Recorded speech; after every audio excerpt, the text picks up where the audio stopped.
Welcome to Fix Your Apps. In this video, we're going to show you exactly how to add original audio while using trending music on Instagram Reels.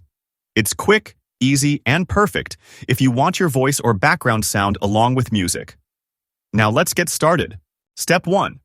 Open the Instagram app and tap the plus icon at the bottom or top of the screen to create a new post. This is how you start making a reel. Step 2. Select the Reel option from the menu. This allows you to create short, engaging videos on Instagram. Step 3.